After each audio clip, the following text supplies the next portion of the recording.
пайгамбарым, бүт ааламга мээрим болгон, куттуу өмүр жолуң жан дүйнөбүздө жаңырып, биз сени жүрөгүбүздүн түпкүрүндө сактап келебиз.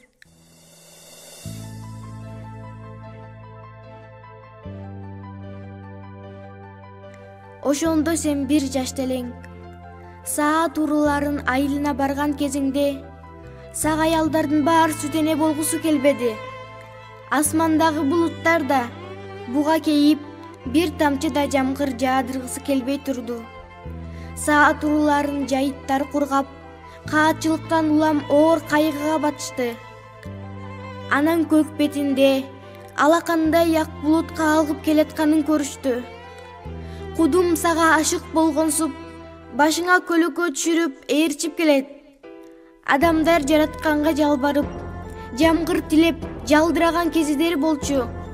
Ошондо Халима энебиз сени бооруна кысып көтөргөндө, алуулуп жанган күн нурунан сени коргоп турган жүзүңдөгү көлөкөнү көрүп таңыркап калды.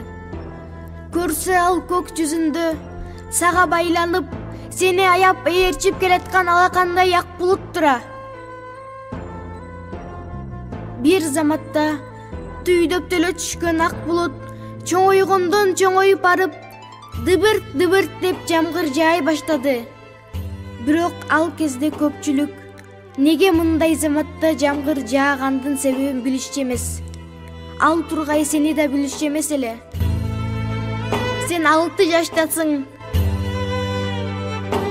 Касиеттүү Мадина шаарын көздөй сапарга чыккан асыл зат энең Амина жана Умму Айма менен бирге чөл кезип бараттың. Атаң Абдулланын мүрзөсүнүн жанына барганыңда жетимдиктин эмне экенин ичиңен терең сезип, муңайып турдуң. Анан ошондогу сапарда бара жатып, Авва өрөөнүндө биротоло томолой жетим болуп, Мекке шаарына энеңден айрылып кирип бардың. Чоң атаң Абдул Муталип сени абдан жакшы көрчү эле, жана абаң Абу Талип аябай жакшы көрчү. Сен 25 жаштасың. Баралыңа толуп, баарын суктандырган бир башкача эр азамат болуп жетилдиң. Жытың мээрим чачып, үнөң үмүт курчутуп турар эле. Сен жумурай журт тегиз алкыган эң ишеничтүү инсан катары Мухаммед Амин деген атка кондуң. 33 жашка чыкканыңда улуу жараткандын учу кыйырсыз деңиздей чалкыган мээрими сенден өз жишаанын көрсөтө баштады. Сен эми 40 жаштын кырындасың. Нур тоосундагы Хира үңкүрүндө элең. Көктөн Жебирейил периште түшүп, сен бүт ааламдын кайгы муңун көтөрүп, караңгы түндөргө ак шоокум таң болуп атып чыга келдиң. Бардык жерден жымыңдаган жылдыздар сыяктуу эсеп жеткис салават, саламдар угулуп, сен жараткандын акыркы элчиси, ардакталган сүйүктүүсү, ааламдын пайгамбарысың дешти. Сен Хабибуллахсың, сен Расулаллахсың, сен Аллахтын жакын эмес белең, сен Аллахтын асыл эмес белең. О пайгамбарым, эмнеге сага азап тарттырышты? Абу Талиб өлдү деппи? Сага кол салышты? Коргоочусуз калды деппи? Каабадагы ыйлаганың келет биздин көз алдыбызга. Абаке, жоктугуңду кандай сездирдиң дегениңчи?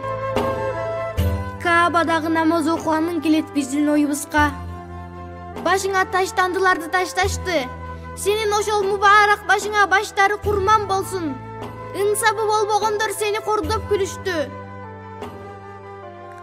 Бирөө Мекке көчөлөрүндө сени көздөй чуркап келе жатты. Бул чуркап келе жаткан ким? Деп сурашты. Бирөө жооп берди. Мухаммеддин кызы Фатима. Кыяматка чейинки олуялардын энеси.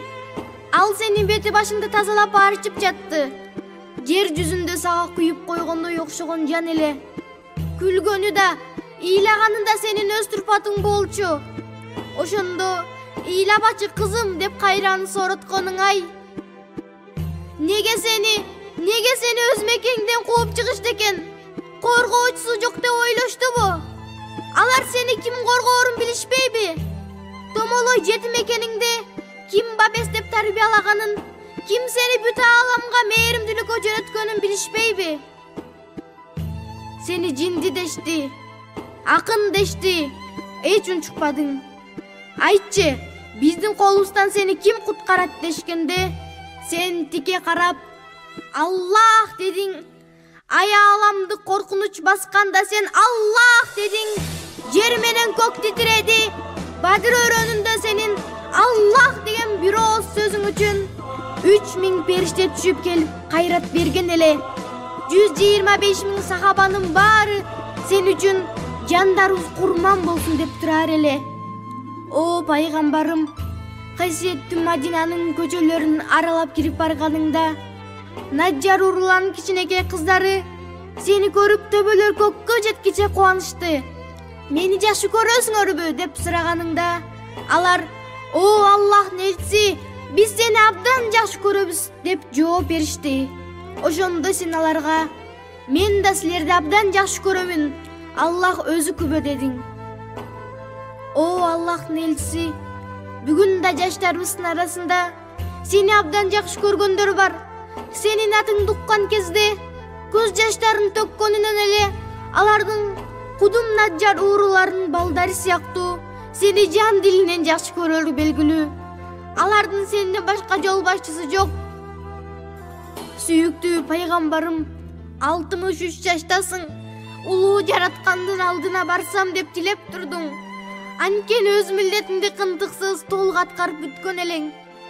Сагарын алып кара жүндөн токулган бир чапан тигилди. Чекелери ак. Аны кийип сахабалардын жанына чыгып, мубарак колдоруңду тизелериңе уруп көрдүңөрбү? Кандай сонун дедиң. Ошол жерде олтургандардын бирөө: "Ата-энем сага курман болсун я Расулаллах, аны мага берчи" деп сурады. Эмнеге аны сенде сурады экен? Ошол чапанды жакшы көргөнүңдү билип туруп, сураганга эч жок дебешиңди билип туруп, эмнеге аны сенде сурады экен? Сен мейли дедиң да, кайрадан жамалган эски чапаныңды кийдиң. Досуңа жолуга бир апта калды эле. Ошондой чапандан дагы бирди тигишти. Бирок сага аны кийүү насип болбоду. Азирети Анас менен сагынычыңды тең бөлүшүп, мени көрбөй туруп, мага ыйман келтирген бир туугандарымды абдан көргүм келет дедиң. Султаным менин, Мадинада үммөтүм деп келген сүйүктүм. Эй аламдын Раббиси Аллах деген сүйүктүм. Бизге Аллахтын мээрими катары берилген эшигиңе тизе бүгүп келишим кылдык. Раббиңден эмне алып келсең, ага ишендик, уктук, моюн сундук. Эй Аллахтын элчиси, сен дагы эле 40 жаштасың. Дагы эле үммөтүңдүн башындасың. Дагы эле арабызда сен барсың. Сен биз үчүн көп ыйладың я Расулаллах. Биз сен үчүн ыйлай албадык. Сен биз үчүн көп ыйладың я Расулаллах. Биз сен үчүн ыйлай албадык.